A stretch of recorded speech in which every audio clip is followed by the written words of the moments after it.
Hello, traders. FX Pip Collector here. Today is Tuesday, January 13th, and this is my morning market breakdown of the main, more popular pairs on this list right here. I do trade every single pair on this list, and I do say all my trades at the time of entry with my website premium members. So definitely check out my website if you're interested in that. I always like to start off on the US dollar index. That's kind of a roadmap to help me decide what all the dollar pairs are doing except for maybe gold, because gold kind of does whatever gold wants to do. So anyway, starting off on the US dollar index, we still have a few different options here. I mean, it still looks like a possible end of a flat or the end of like a triangle, the end of a wave Z right here. If that's true, this is probably like a wave one, wave two. I don't think the wave two is over. I actually think it needs to go up possibly into this area right here. It looks like a really good area for the possible end of a wave two, and then maybe down for like a wave three, a wave four, and a wave five eventually. Keep in mind this is the daily time frame, so all this stuff does take some time to play out. So going down to the 4 hour time frame, we do have CPI inflation data coming out today, so just keep that in mind. Now, I think there's a very good chance that it is going to break this high rate here. Whether it does like a spike reversal and goes up and breaks it or not, I guess is the question. But that pretty much tells me what I should be looking for on all the US dollar pairs themselves. So moving on to the euro dollar, we always want to start off on the daily time frame because that's kind of our roadmap time frame, tells us what to do on the sort of time frames. Yesterday we did have an engulfing candle to the upside, as you can see, so the market flow is now back up. Now, I still think that we are bearish. I still think this is possibly like a wave one, wave two, wave three, wave four, wave five, like that. Now, there's a couple different options. It could be like a running triangle or a contracting triangle, which means that it would probably go down more, but it wouldn't break these lows. Instead, it would make a higher low and then go back up. Or it's going to be like an expanding triangle, which means it would probably break all these lows, maybe even break this structural level, go down to maybe the 100% before it actually starts a move to the upside. Either way, we are going up right now, but we have to keep in mind that I personally think the move up is likely a wave two to the downtrend. So taking it all the way down to the 1 hour time frame, I think we have at least another leg to the upside. Yesterday we made a nice five-way pattern up. I think it's a wave A. I think this is a corrective wave B. Like I said, we do have CPI inflation data coming out today for the US, so that's definitely going to be a pretty big news event.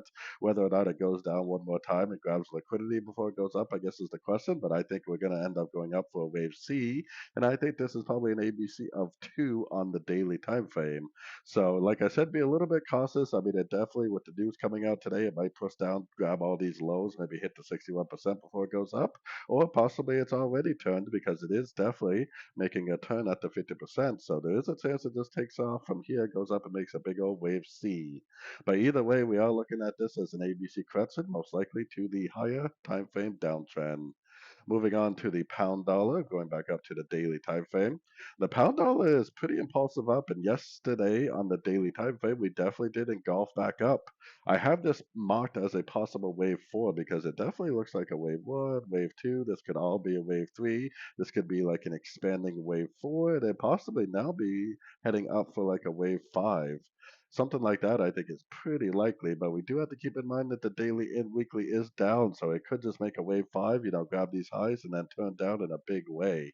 But either way, what's important is what's happening now, and we do have an engulfing move to the upside, so there's probably a pretty good chance we are going to make more pushes to the upside.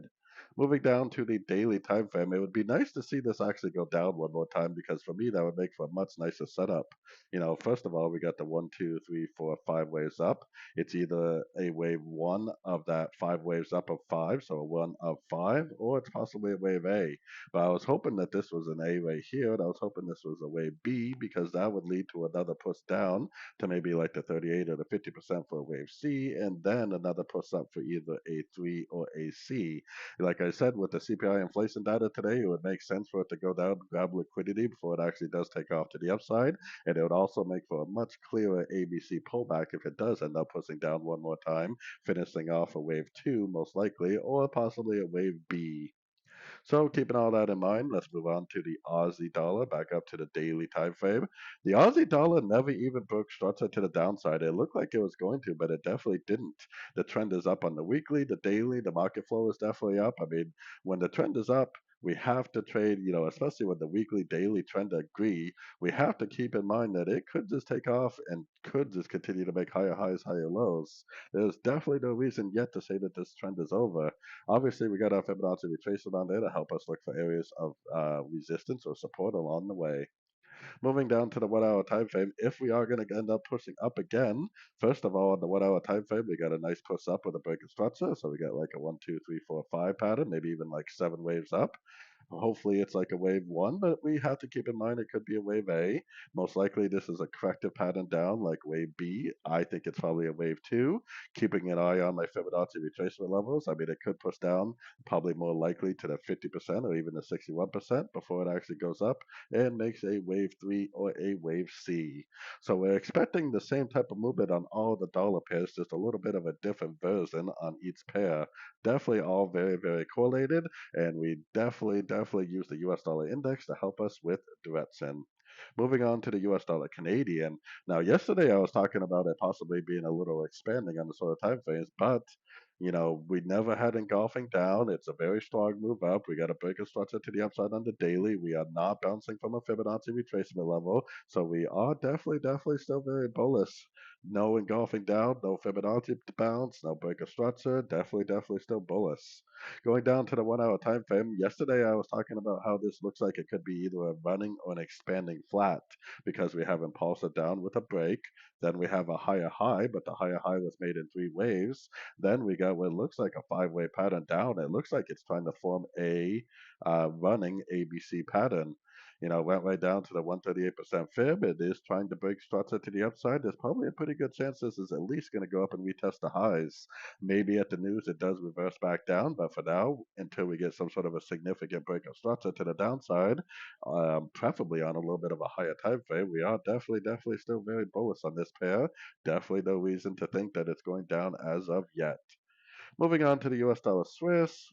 US dollar Swiss is always a little bit different because of the Swiss, risk on, risk off currency.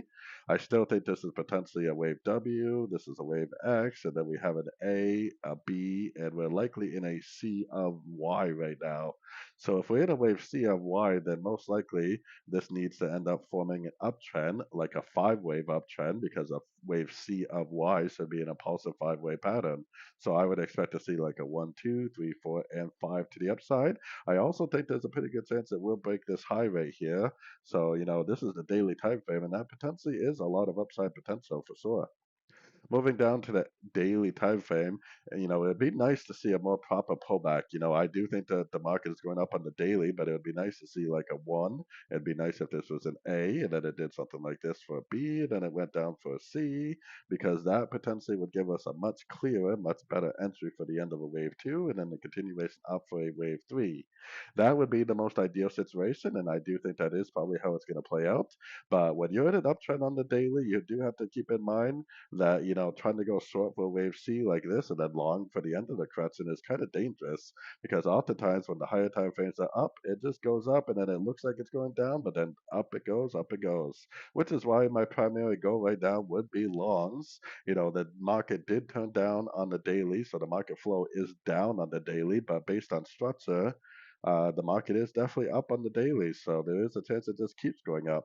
Like I said, I would like to see a 1, 2, 3 ABC pullback, because that would make for a much clearer entry to go long. And moving on to gold, kind of a favorite of a lot of people, kind of except for me.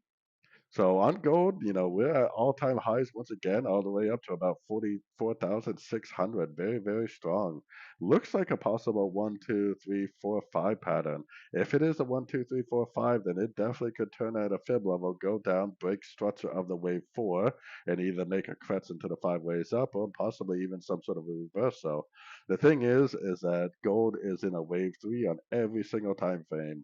And the monthly is a wave three, the weekly is a wave three. There's definitely no reason to say that this is over. It looks like we could be in a wave five of wave three, but we don't know that for sure until we get it break to the downside. It could literally just bounce, go up, bounce, go up, bounce, go up, and just keep on trending.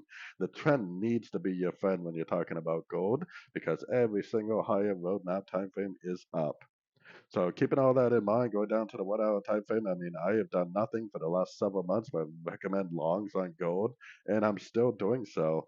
I mean, this move up right here could be gold loves to make flat patterns, expanding and running flats. This could be like a wave A right here. This could be like a wave B. We could currently be in a wave C.